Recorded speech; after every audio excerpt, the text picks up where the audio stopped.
Today we're going to talk about what's new for support in 2016.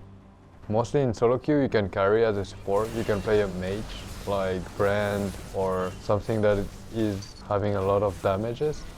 But in pre-made I think it's going to be different. In competitive gaming we are going to see more tanky champions that can engage. I think the biggest change for support is vision change because they nerf Sightstone and they remove Green Wards. So it's really hard for supports to get decent vision now.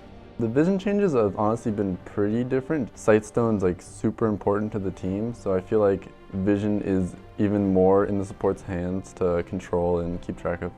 When you're warding, try not to put them at an obvious spot. For example, when you go near a brush, then they're gonna expect you to ward it. But if you don't and then they sweep it, after they sweep it, you can just place it afterwards. So you are tricking them, and I think this is a really thing to do.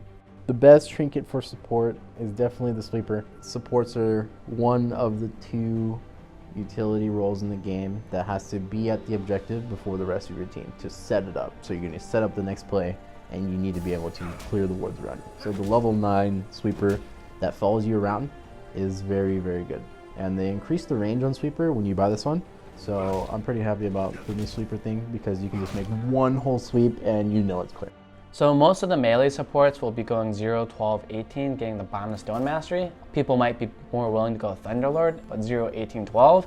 And those are probably the main two. Unless you go like a Janna or Soraka where you have a healing thing, then you go Windspeaker's Blessing where that's the healing and shield mastery. Most of the support item actives are fairly the same except for the new Frost Queen's Claim. Most people use this as a way for supports that have poor gank assistance to have a reliable way of following up or engaging a fight. The best way to use this item is just as a combat tool.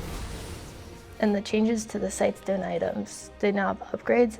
When I was in Korea, I saw a lot of the melee supports building the upgraded Sightstone item for Targans instead of going for Face of the Mountain. The best supports right now are either the tanky ones like Trundle, Alistar, or this kind of champions, or you can have the mages like Brand, Bard, people that deal a lot of damage and have a lot of mobility. I would tell aspiring supports to find somebody that you're comfortable playing with and work on dual lane mechanics and coordinating, because especially in solo queue, that 2v2 is a huge part of your success in climbing the ladder. That's how the game currently is, but the game is always changing with new patches, new champions, and different people playing the game. So good luck out there and enjoy 2016, guys.